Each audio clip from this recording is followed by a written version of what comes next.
In 1974, a storm was brewing in the mountains and hollows of West Virginia. Our people are standing up again to preserve what little bit of sanity and society that we have left. I felt like I was standing still and the world was just flying in circles around me. This storm marked one of the first battles of today's culture wars. I pledge allegiance to the Christian flag and to the Savior. In Kanawha County, West Virginia, there was violence today in the continuing demonstrations against the use of controversial textbooks in the schools. The Charleston Gazette said in an editorial today, the county is near anarchy. Earlier this week, a school in the community of Cabin Creek was bombed with a homemade device. There was a whirlwind, all right, and all I did was just stand where I had always stood, and it was driving liberalism crazy. Coming up, the Great Textbook War. Hey, I'm Trey Kay, and you're listening to Us and Them, the show that tells stories of America's culture divides. We launched Us and Them back in May 2015, and since then we've done stories about how we divide ourselves over religion, politics, race, sexual orientation, you name it. Today we're going to go back in time and hear about a violent community struggle that occurred in West Virginia in 1974. The fight was over the county school board adopting multicultural textbooks. I produced this piece with my colleague Deborah George in 2009, and it was honored with Peabody, Murrow, and DuPont awards. My work on this program, the intense listening to people on either side of a divisive matter, is what inspired Us and Them. Here's the Great Textbook War. I grew up in Charleston, West Virginia, the capital of the state and the seat of Kanawha County. In September 1974, the year of the Great Textbook War, I was 12 years old and about to enter the 7th grade. When the bus rolled up to John Adams Junior High School that first day, I saw a group of women holding homemade signs. One read, "I have a Bible. I don't need those dirty textbooks." What dirty textbooks, I wondered. Were we going to be reading Playboy in school? In the next few weeks, our community would be turned upside down. Neighbors threatened and harassed each other. The Ku Klux Klan, which I'd heard of but never seen, marched on the state capitol steps and burned crosses in the community. It all seems hard to believe now, but to understand what happened, you need to know a little bit about where I grew up. Let's say I were to blindfold you and transport you to The Hill, the affluent neighborhood in Charleston where I grew up. You'd think that you were in anywhere suburbia USA. Kids playing in cul-de-sacs, dads cooking burgers on outdoor grills. Our neighbors were doctors, lawyers, business people. Outside the city, twisting bumpy roads wound through hills and hollows, past small towns and mining camps. There are general stores and filling stations, men in grease-covered overalls, and dozens of little churches filled to capacity on Sunday mornings and Wednesday evenings.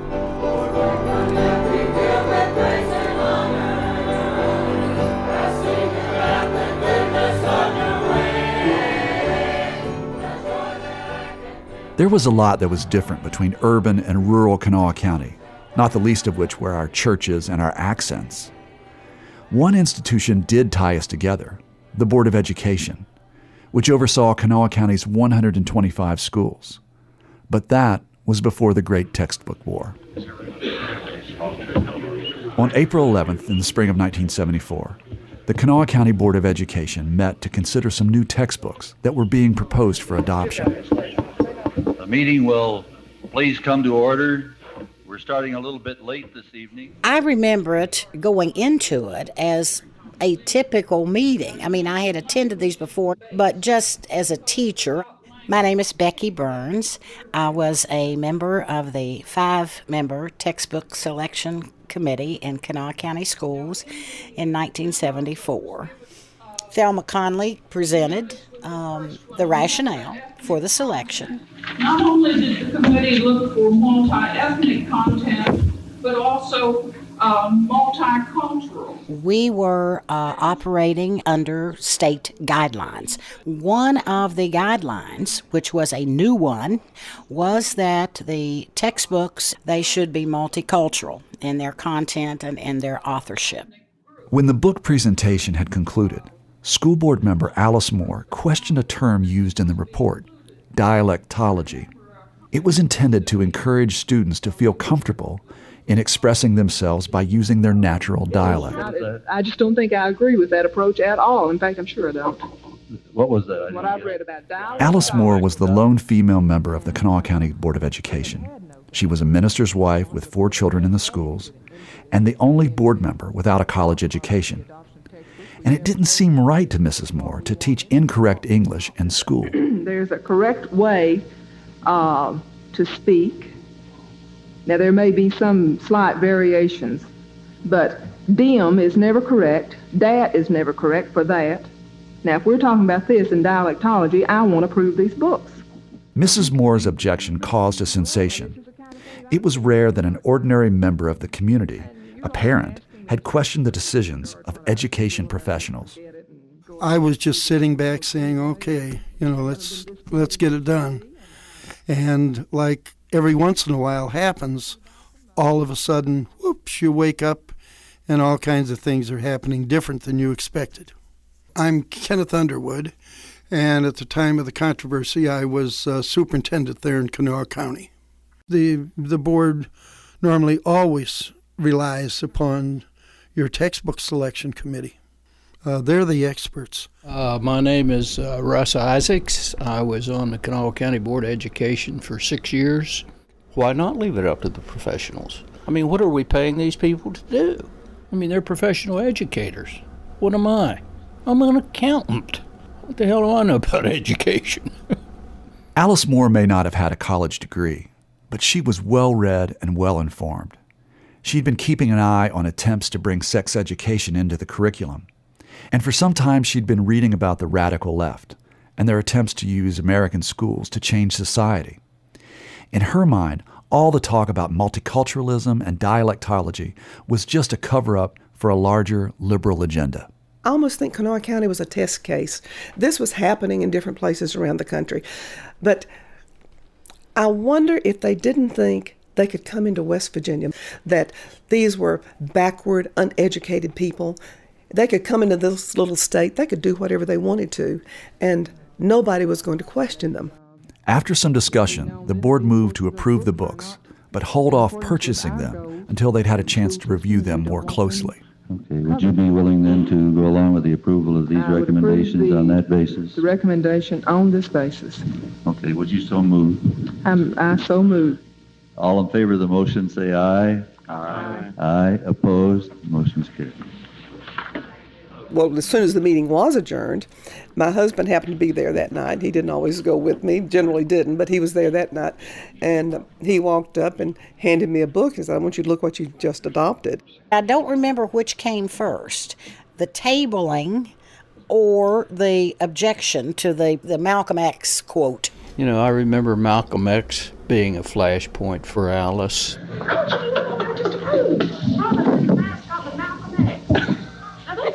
The quote that Alice's husband pointed out was from the autobiography of Malcolm X. All praise is due to Allah that I moved to Boston when I did. If I hadn't, I'd probably still be a brainwashed black Christian.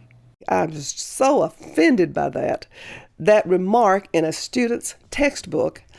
So I told the superintendent, I want every book delivered to my house. I want to see every book. I want to start reading these books. And we sent them all 300 plus. I just figured if she wanted to read 300 plus books, she could. Alice's objections at the board meeting had mostly been about grammar. Now she found things that made her feel even more uncomfortable. 4-letter words scattered throughout the stories, sexually suggestive works by E.E. Cummings and Allen Ginsberg, and excerpts from memoirs by Black Panthers George Jackson and Eldridge Cleaver that combined anti-Americanism and sexual vulgarity.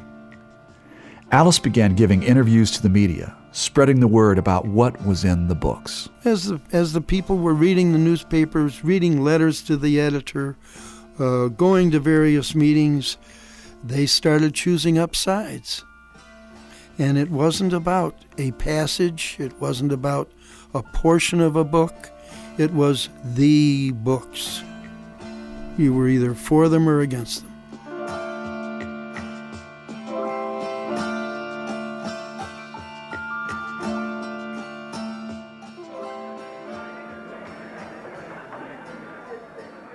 few months later, it was time for the board to make its decision on whether or not to purchase the books.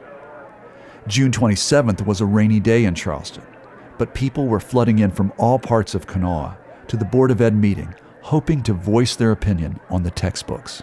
They were standing out in the rain, and you just see this sea of umbrellas because they couldn't get inside the building. The building, there must have been 2,000 people there, I guess. I think it was estimated around 2,000 people. The building was full down the hall all the way to the outside where people were standing. I think maybe the windows were slightly opened. Will the meeting please come to order? With underlined copies of the texts in hand, Alice began to question those who defended the books. I knew what I was going to be accused of. These narrow-minded religious fanatics just, wanting to censor textbooks. I knew we would be accused of book burning. In Nazi Germany would be brought up as this terror threat. Alice questioned a selection from Freud in one of the supplemental texts. In the same book, Essays in Theory, there's another article on the sexuality of children, their sexual feelings toward their parents, where they spell out quite explicitly how every little girl has a very sexual desire for her father. Anyway, Sigmund Freud, this was something he had said, and he said every child, every boy desires to have sex with his mother, and every girl desires to have sex with her father. And that was so repulsive to me, to think that any child would see that. I knew that thought would never leave their mind.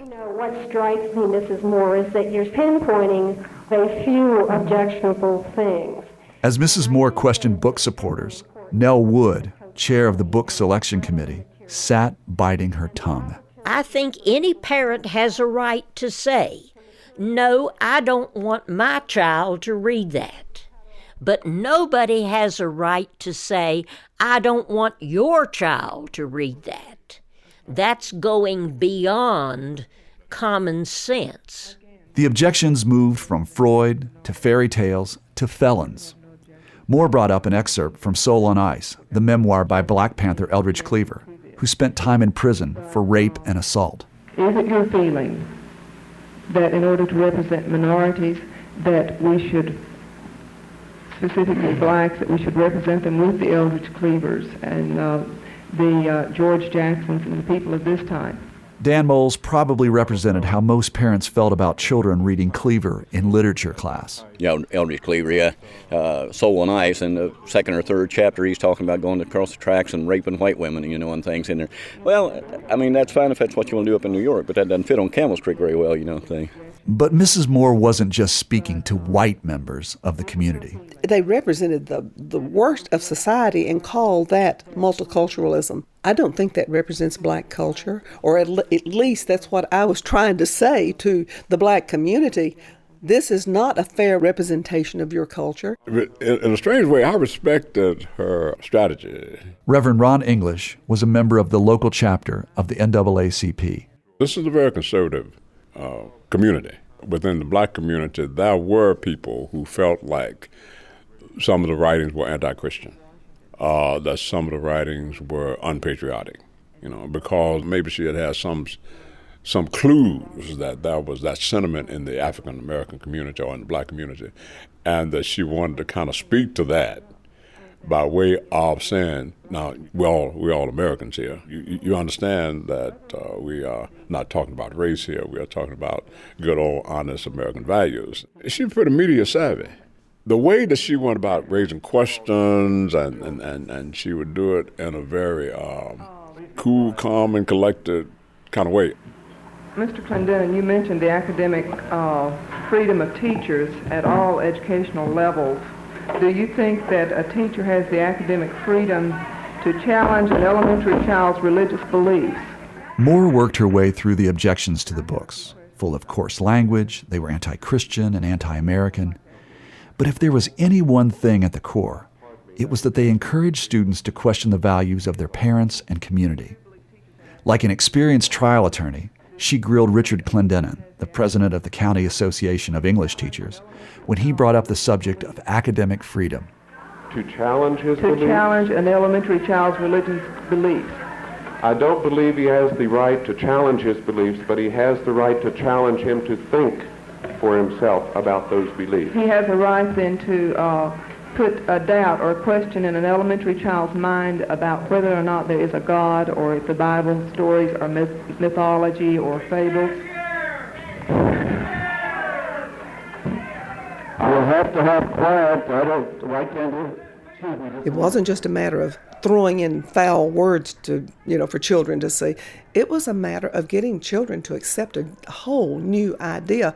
They talk about the self-actualization, the clarifying your own values. You have to establish and clarify your own values. The idea that a parent could teach their child that this is right, this is what you should do, this is wrong, you should never do this.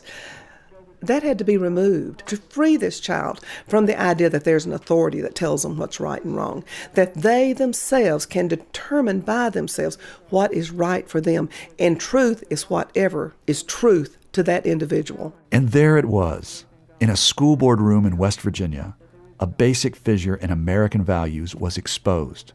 Whose rights take precedence, the family or society's? What is the proper role of the parent as head of the family? If I have been successful as a parent, nothing my children can read in school can hurt them. There were several parents like Mike Winger who defended the books. Most of us remember the childhood saying, "Sticks and stones can break my bones, but words," and I would add, "ideas can never harm me." To summarize, this is the only world in which we live. We cannot hide it from our children. We can only determine when they will find it and where they will find it. Let them find it today rather than tomorrow, and let them find it here in our schools rather than on some street corner in New York or in some rice paddy in Vietnam. Thank you. The passion-filled speeches went on like that for a little more than 3 hours before the board made their decision. Mr. President, I'm prepared to move that we move forward with the purchase of the basic textbooks as adopted by this board on April the 11th. I'll second the motion. All in favor of the motion to adopt, say aye. Aye. Aye. Opposed? No. No. The motion is carried 3-2.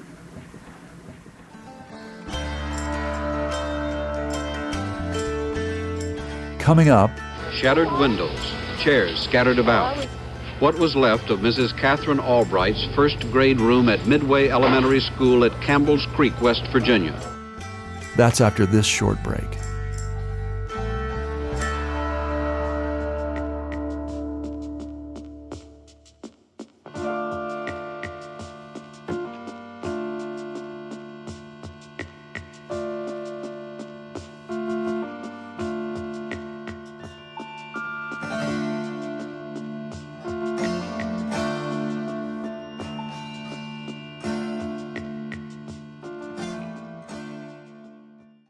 You're listening to The Great Textbook War. I'm Trey Kay. As a heads up, there's some racially charged language in this next section that some listeners might find objectionable.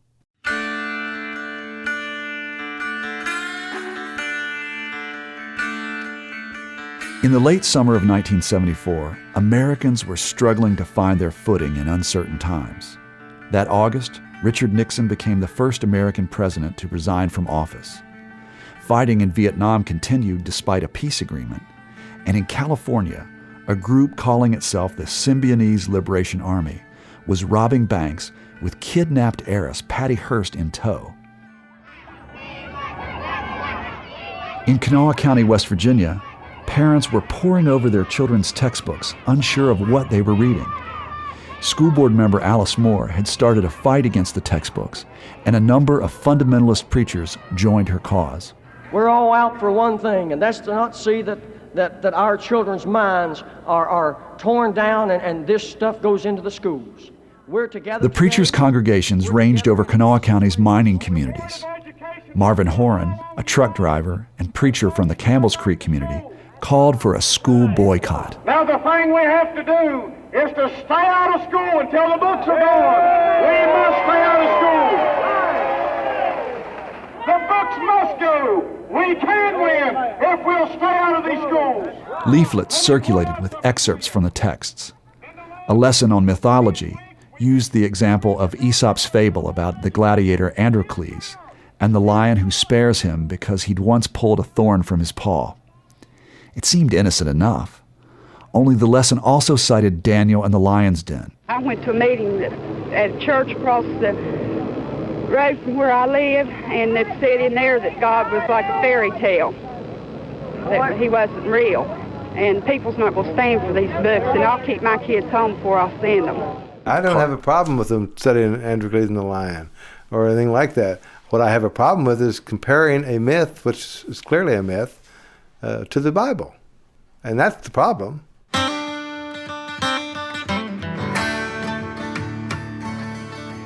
There were night meetings all over, in schools and out of schools, in churches, on the street corners, shouting your cause so that it was constantly keeping people stirred up. It was the Civil War of books. I say this to you today.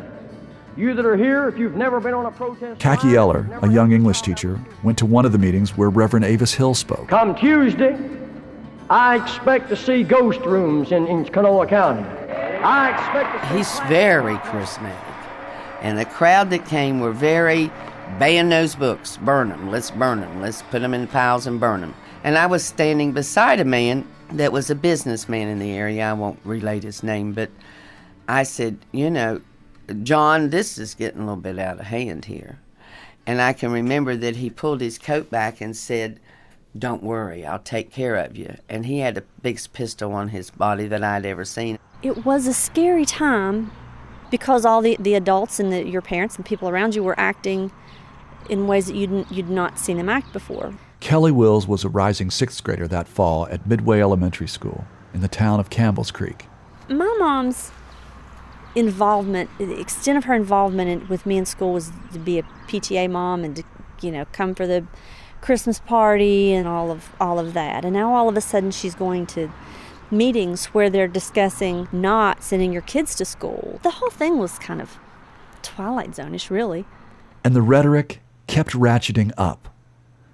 Reverend Charles Quigley was heard to pray for God to strike down the school board members who had endorsed the books. On September 3rd, the first day of school, officials estimated 20% of Kanawha County's 45,000 students stayed at home. This is the CBS Evening News, with Roger Mudd substituting for vacationing Walter Cronkite. And in Washington, Bob Schieffer. The national networks, which had been focused on the anti-busing riots in Boston, turned their cameras south towards the angry parents of West Virginia. There were people here I remember from everywhere. Every news, every anchor, everybody anywhere. Al Walker in Kanawha County, West Virginia. And the more people that came, the more angry the controversy became. The Kanawha County school buses here in Dickinson didn't run today. They were blocked by a group of angry parents, some of them coal miners, who objected. Avis Hill was in demand as a spokesman for the protesters. We want what's right for our children. We want these dirty, nasty books. I've been quoted many times through this by UPI and the others, that the dirty, nasty books, and that's what we want out of the schools. And Reverend Hill even recorded a song for the protest. Our lost heaven, West Virginia, dirty textbooks, broken-hearted mothers.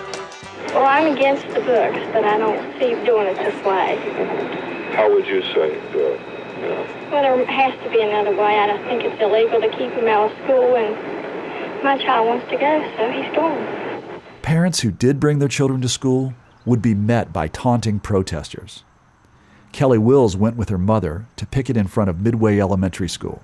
I felt sorry for them. One thing I remember, they never made eye contact. They never made eye contact. They looked down. They never spoke. They would take their kids and have them close to them and walk them through this gauntlet of people. Seeing the picket lines, a lot of parents gave up and turned the car around. Kanawha County was Union country, and it took a lot of nerve to cross a picket line. The book protesting mothers also began showing up at the morning shifts at the mines, urging men to join the protest. It worked. Despite union orders, thousands of miners walked off the job.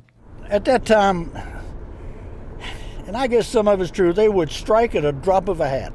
But this time, miner David Callison says they were serious about the protest. There was a new contract coming up in November, and the men were already facing a possible strike and loss of pay. Callison worked with Dave Lucas. who had been arrested and spent 30 days in jail for trying to get workers from the local alloy aluminum plant to join the protest. And I thank God one day, and I believe I'll get a reward for what I did.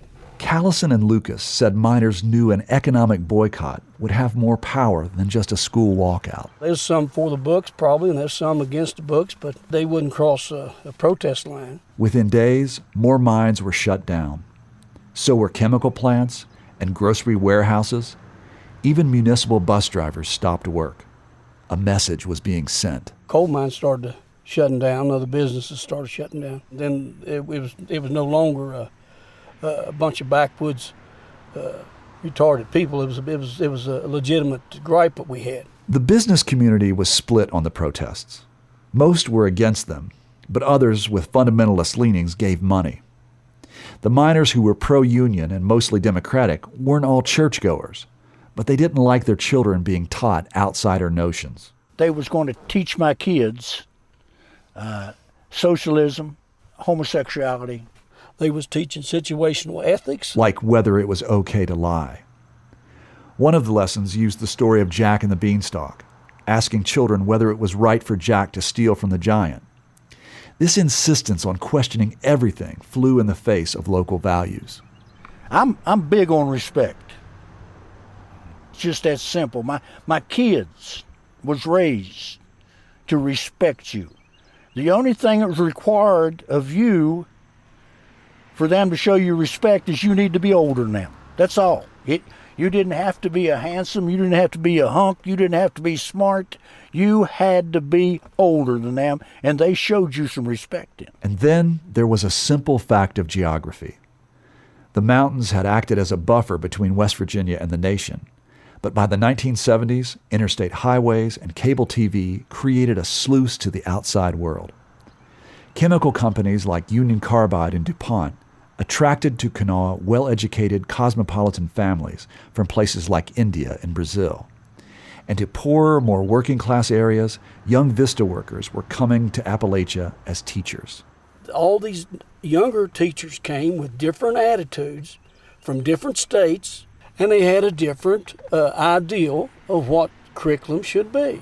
And it's the basics. The reading and writing and arithmetic and history. I pledge allegiance to the Christian flag and to the Savior. We're using some of the textbooks that's used in the public schools, the basic textbooks, history books, algebra books, math books. In 1974, Kanawha County parents pulled their children out of public schools and sent them to Christian schools, which began popping up like dandelions in church basements and storefronts and old filling stations. Some of our reading books are a little different. We have some books that are written by Christian publications. There is one other book I assume you'll have. Yes, sir. We'll definitely have the Bible. The Bible will be the main textbook. Kelly Wills, now Kelly Wills Carson, went to one of those new Christian schools and says she understands why her mother chose to send her. These people have a right in this country, don't they, to raise their kids the way they see fit within the law. They have a right to not have their children unduly influenced by something that they don't agree with. Kelly took me to meet her mom and brother at the family home located on the main road leading up the Campbell's Creek Hollow. Worried about you. I know, I just started talking. Sit down. Have a seat. I'm Marlene Wills. I'm Butch Wills. Kelly's mother says she learned what was in the text from a retired school teacher who lived next door. And she would find something in the book and she'd holler for me. She'd say, "Come over here and look at this." And I'd go read it. Mrs. Wills agreed with the book protesters, but wasn't a staunch fundamentalist. Well, now I go to church and I go to Sunday school and I believe in God, but my name is not on the book. Meaning she's not saved. My name's not on the book at the church. But I didn't send Kelly to school, and I believed in the book protest. I didn't want her taught them kind of values.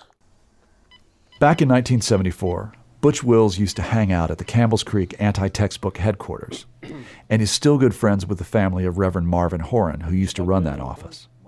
He picks up the phone and calls Marvin's nephew, Steve, to come over. Hey, Stevie home. Yeah, get him on the phone. When Steve came into the Wills living room, we had a long talk about the various aspects of the book struggle religion, class, culture. At one point, I brought up the sensitive subject that seemed to be at the heart of the textbook fight, race. I mentioned how the textbooks were intended to help students gain a multicultural experience. Steve explained that this was a concept that wouldn't have had much support from up the creek. In 1974, Campbell's Creek had been all white. This was a racist community. There's no doubt about it. Steve and Butch say that one Sunday during the protest, a rumor spread around Campbell's Creek. I remember that Sunday that they said the blacks was going to march up here, and who knows why, but they were supposed to be here. And the people was ready for them. I was scared to death, I can remember. I can even remember that night that apparently somebody got a phone call and they had just went through some toll booth on the turnpike and were almost here. 10 minutes from Kanawha. And it went up this creek like wildfire. Yes.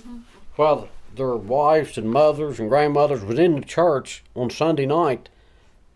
Their husbands and uncles and brothers and cousins was in the parking lot with shotguns and deer rifles.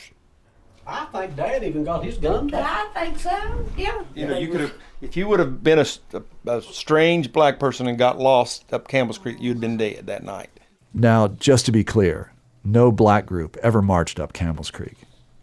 And Steve Horan says times have changed a lot since then. That's, 35 years ago. And, as generations have come and gone, now we've got, blacks that live up here in a lot of places, and it's not a big deal. It's not an issue at all. But in 1974, it was a big deal. Kanawha County's black and white populations may have held similar values, but to many blacks, the book protest seemed racially motivated. I was suspicious because they were saying it was not racial. I couldn't buy that. Mildred Holt was an English teacher in the school system at the time. She was excited about the possibility of being able to teach the works of black American writers like James Baldwin, Langston Hughes, and Gwendolyn Brooks. I think it was about race. I don't think it was about culture. I think it was a pent-up fury about the civil rights movement, and they were afraid of blacks becoming so well educated they would take their jobs. That's the way I felt. And then when I saw signs about get the nigger books out of the county, the signs were everywhere. And when I looked out of my office window and saw the Ku Klux Klan, I knew then that it was purely racial.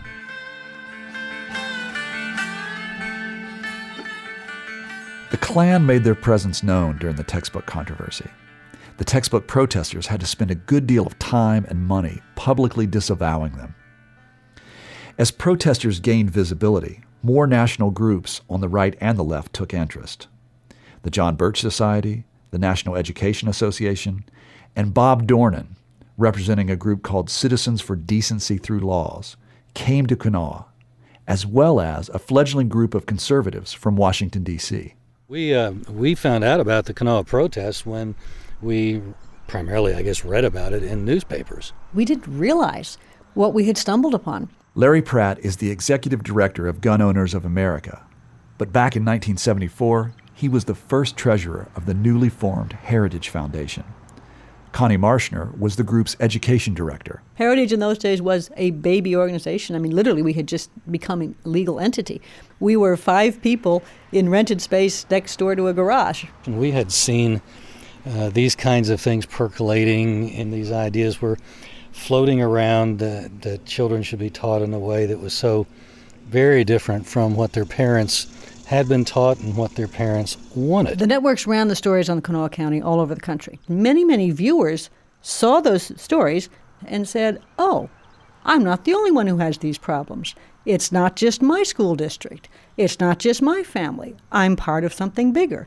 It had the effect of bringing the attention of the public to this textbook problem and the public school problem all over the country.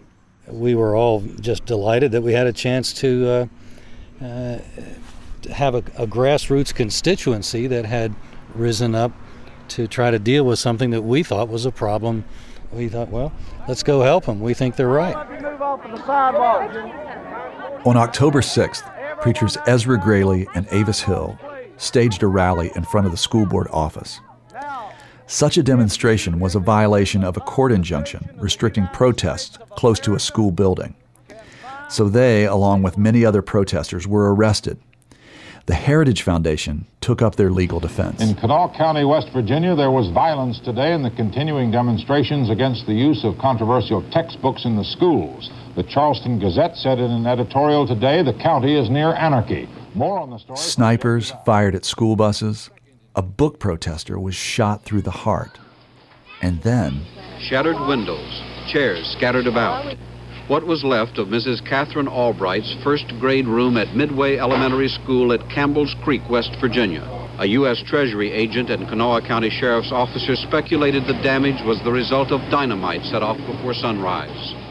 Within the span of a few weeks, several elementary schools around the county, as well as the school board headquarters, were dynamited or firebombed. No one was injured, but people were wary about sending their kids to school.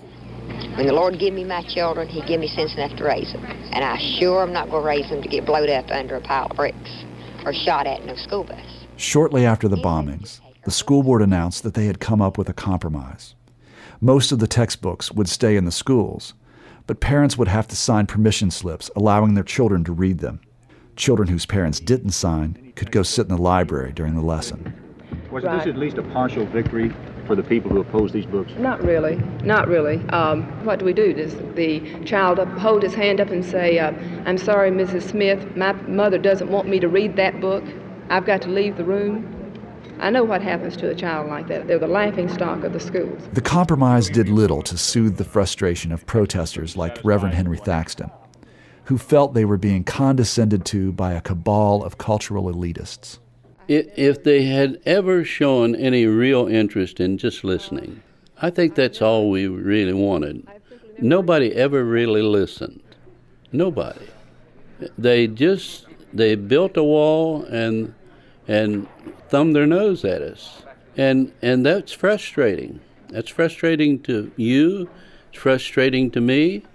It's frustrating to any human being to be ignored. I'd rather you'd hit me than try to ignore me. Some protesters brought their frustration to the next board meeting. My name is Carl Priest, and I'm the acting chairman of the Business and Professional People's Alliance for Better Textbooks. That is the teachers chapter. I'll speak briefly. Carl Priest came to ask the board how teachers, who were fundamentalist Christians, were to use texts that were so deeply offensive to their religious principles. I just remember that the place was packed. I was scared. I spoke. I am not here to criticize. The four of you that voted to return the controversial books have been adequately and suitably criticized. Priest addressed Superintendent Ken Underwood and board members Matthew Kinsolving, Russell Isaacs, and Alice Moore. I could see in the front two rows people that I had never seen before. There was a group of men sitting there, maybe coal miners, I don't know, the big men and others, I guess, sitting there on the front row. Charleston Gazette reporter Kay Michael and Reverend Avis Hill were also in the room. The men started gathering around. They kind of started making a semicircle up near the board member's desk. All of a sudden, fists were flying.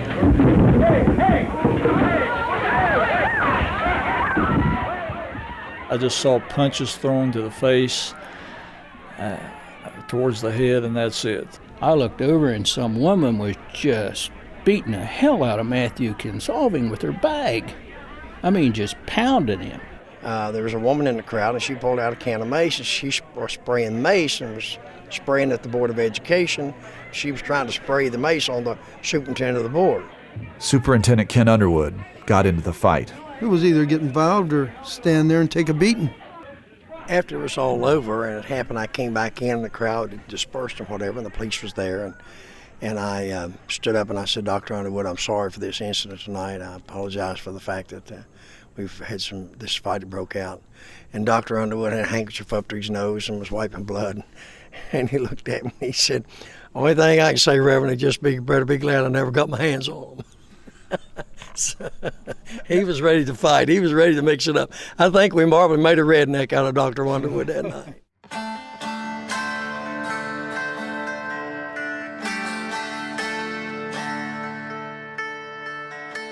About a week after the rumble in the boardroom, there was a break in the Midway Elementary School bombing investigation. About 11 p.m. at night, I got a call from one investigator who said, "You need to get to the office." My name is Wayne A. Rich Jr. At the time, I was Assistant United States Attorney in the Southern District of West Virginia. Rich went in and heard the report of ATF investigators who'd been questioning a suspect named Delbert Rose. Rose was a Campbell's Creek resident who had spent a lot of time at the anti-textbook headquarters located up that hollow. During the interrogation, Delbert confessed to throwing the dynamite bomb into the Midway Elementary School. Then he told the investigators about another plan that would send a message to parents who continued bringing their children to school. He said there was a discussion at that school textbook protest headquarters that night on Campbell's Creek that they could take a blasting cap and put it inside the gas tank of a car and hook the wires to the brake lights. And when the kids got in the car and you backed down, like onto the road and you hit the brake line, it would blow the gas tank on the car. Before this, all of the terrorist acts had been leveled at empty buildings. Rich moved fast, indicting 6 people for conspiracy. People were shocked to see Reverend Marvin Horan's name at the top of the list. At Marvin's trial, Delbert Rose was the main witness for the prosecution. He told the court that Horan had given the conspirators a biblical basis for the violence they were committing. At that time, Marvin Horn began reading several passages out of the Bible, including, quote, "There is a time and a place for all things, a time to love, a time to hate, a time to kill, a time to be killed, a time for peace, and a time for war," close quote. Marvin Horn further stated, quote, "If you're going to war, if you get all your horses and your chariots and go to battle or go to war, be not afraid, because the Lord thy God is with thee." Delbert then told the court what these words from Horan meant to him. Quote, "I was not to be afraid when I was asked to put dynamite in Midway School, that the textbooks was wrong, and there was a time to stand up for right and to stand up again wrong, and that this was like a war against the textbooks," close quote. Marvin Horan was convicted on 1 count of conspiracy, and he served 3 years in a federal penitentiary. His conviction didn't sit well with people on Campbell's Creek. It was hard on everybody up this creek. I mean, people just couldn't believe they was doing Marvin that way. And there's no doubt that the intent was to find a way to stop Marvin Horn, and I guess the way they came up with that was, to level these charges once this violence happened, that gave them exactly what they needed. Because, without a doubt, the intent was, if we stop Marvin Horn, we stop, this cause. He was railroaded, the way I look at it. I mean, that's what you got to say what you believe, and that's what 95% of the people up here believe. They still believe that way. But Marvin's prison sentence didn't sit well with some on the pro-book faction either. Reverend Jim Lewis, a liberal Episcopal minister in Charleston, was one of the most outspoken advocates for the textbooks, and was diametrically opposed to Horan on just about every issue regarding the protest. However, he spoke at Marvin's sentence hearing and asked the court for leniency on his behalf. There were a group of us in the community who felt that his conviction should stand, but that rather than put him away in prison in Kentucky or wherever, it might be good if he were to put in some kind of probation here, some kind of accountability here, and then be helpful in bringing about some reconciliation across the county. After the trial, things, for the most part, settled down. The Civil War of books was over, but reconciliation has been hard to come by. I am so tired 30 years afterwards of people wanting me to state the position of those stupid protesters. That's next after this short break.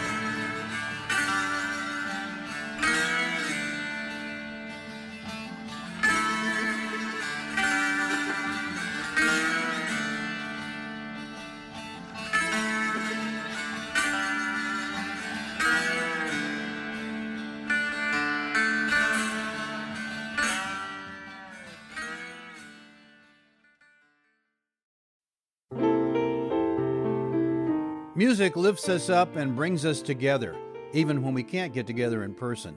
Mountain Stage brings you live performances on the air, online, and in our podcast. They remind you how it feels to be in a live audience listening to live music. This is Larry Gross, host of Mountain Stage. Find a link to our stations and our podcast online at mountainstage.org. You're listening to The Great Textbook War of 1974. I'm Trey Kay.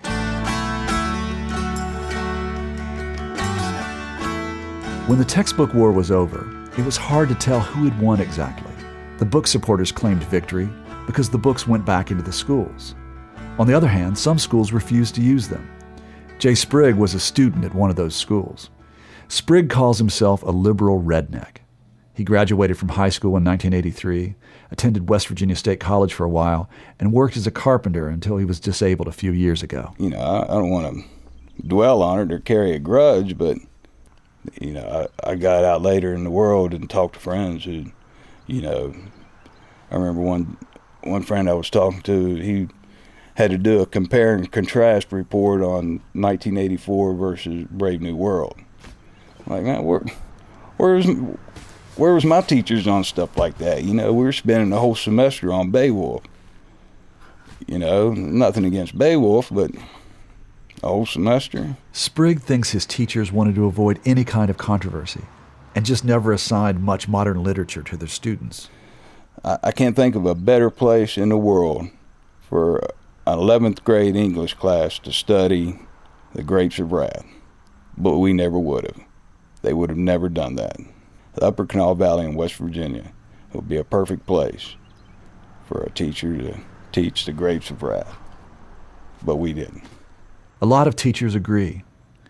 Becky Burns, who was on the committee that selected the disputed texts, says the protesters' angry words stayed with her for years. I hate to admit it, but I think they're still in my head. I'm a brave person. I'm a brave teacher, and I was going to do the best for my kids. But I did think twice on occasion. And I know of other teachers who thought more than twice. I know of some teachers who never used those books, even though they were restored. They said, I'm not going to go there. I'm not going to put myself out there to be threatened, to be criticized, to have constant turmoil in my class. And some teachers' antipathy for the protesters is just as raw as it was 3 decades ago. I am so tired 30 years afterwards of people wanting me to state the position of those stupid protesters. And they were stupid. Teacher Nell Wood, who chaired the selection committee, doesn't take kindly to suggestions that she see the situation from the protesters' point of view. It seems like the world is set to see these poor people who had things pushed off on them. I had a position, and nobody ever wanted to hear it. They didn't want me to say it. I think it is necessary for us to grow up and recognize that it's a big, wide, wonderful, scary, ugly, beautiful world. There's everything in it, and we have to learn to look at it and not fall apart. Reverend Jim Lewis, the Episcopal minister and leader of the pro-book side, was bothered by how the teachers were demonized. We weren't dealing with a population of teachers here who were into devil worship or communism worship or atheism or, many of the teachers went to churches in this community, but they understood the separation of church and state. Paul Cowan, a New York writer who covered the protests for the Village Voice, characterized the textbook controversy as a holy war between people who depend on books and people who depend on the book. This distrust of public education was a permanent legacy of the textbook war. The protesters feared a schoolroom that was void of traditional values. Even people within the public school system were troubled by that. In 1974, Dr. Philip Suter was Assistant State Superintendent for West Virginia's Department of Education. he was also a fundamentalist Christian. Some years after the protest, he resigned his post and worked to pass laws to make Christian schools and homeschools legal in West Virginia. To Dr. Suter, the whole controversy boiled down to one question. What is the role of the parent, or what should a parent be able to say about the education of their own children? Or it raised questions like this, and I think a very real question: who does own the child?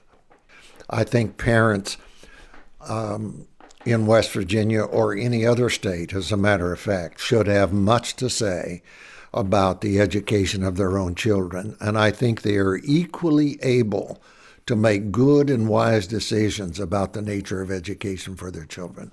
Connie Marshner and Larry Pratt say the issue of parents' rights prompted the Heritage Foundation to organize a conference on education in Kanawha during the textbook controversy. We wanted to get a track record for doing things and bringing conservative intellectual ideas into the discussion. The Heritage Foundation built on the textbook protests to rally support of values-minded conservatives throughout the country. School boards became the launching pads for new right politics, and the Heritage Foundation went on to play a leading role in shaping conservative policy during the Reagan years and beyond. So ultimately, you could say that the Kanawha County issue really helped set the stage for the emergence of the Christian right. Very similar themes, an overweening, tone-deaf government, and the people are probably saying today what I imagine they were saying in Kanawha County 35 years ago: sit down and be quiet, you work for us. Listen to what we have to say. God bless America, land that I... This past summer, Reverends Avis Hill and Ezra Grayley joined a few dozen other textbook warriors at a reunion in Little Creek Park in South Charleston to eat chicken and apple pie and swap stories about those heady days in 1974. I think we were a wonderful bunch of people, to tell you the truth. Fight for something clean and right and legal. Amen. I felt like a soldier of the Lord. Onward, Christian soldiers. Like many protesters, Phyllis Harmon, now Higginbotham, says the textbook war was the most significant part of her life. It caused me to realize that I had to really stand guard on my children and watch everything, knowing that Satan is a roaring lion and he's out to steal, kill, and destroy our children. A sign on the wall of the picnic shelter at the protester reunion read, "The first Tea Party was held in Kanawha County 35 years ago." Avis Hill and retired school teacher Carl Priest see themselves as pioneers. Don't let anybody sell you short. We start the movement that has grown in momentum. I have no doubt that West Virginia was to use an analogy of the American Revolution, the place where the shot was fired that was heard around the world. Every time you turn on the television and you watch Fox News or Glenn Beck or you watch Sean Hannity, and in 1974 when we got started, there was no Fox News. There was no Rush Limbaughs. There was no Sean Hannity. All right, welcome back to Fox and Friends. The books your children are learning from could be filled with harmful inaccuracies. You would be surprised to learn that the most commonly used textbooks in schools are being used as tools for propaganda. But I got to tell you something. I would not want my kids in a school where they are taking a captive audience and indoctrinating them with views that contradict mine. So unlike 35 years ago, Reverend Hill has plenty of company on cable TV. Our nation is in peril. Our children are being destroyed every day. Our homes are being crushed and destroyed. In a strange way, Hill and the other textbook protesters feel vindicated that what they prophesied back in 1974 has come true. We've lost the family unit. We've lost morality. We've lost our way. And America's reaping today because we have been thrown to the wind, and we're reaping a whirlwind of what we've done in the past. There was a whirlwind, all right. There was just everything just flying around me. And all I did was just stand where I had always stood. And it was driving liberalism crazy. Alice Moore has always seen herself as the calm center of the whirlwind that got kicked up in Kanawha County. I didn't cause this whirlwind. The whirlwind developed around me because I spoke up and said something and didn't just calmly go along with what they were trying to do. I stood where I was, and I told other people, this is what they're trying to do to our children, and let's hold our ground. Standing firm, holding one's ground, taking an unpopular position based on deeply held core beliefs. It's how things should work in a democracy. But something else happened in Kanawha. Condescension and belittling on one side, taunting and threats on the other side, raised the mercury to the top of the tube, inciting people to fire sniper bullets into school buses and bomb classrooms with dynamite and Molotov cocktails. That's the ugly legacy of the textbook war. The whirlwind is still with us.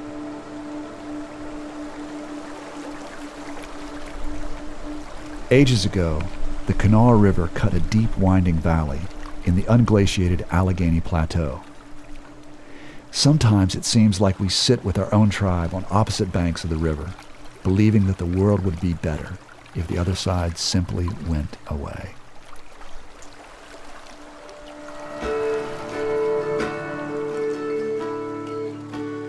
You've been listening to The Great Textbook War.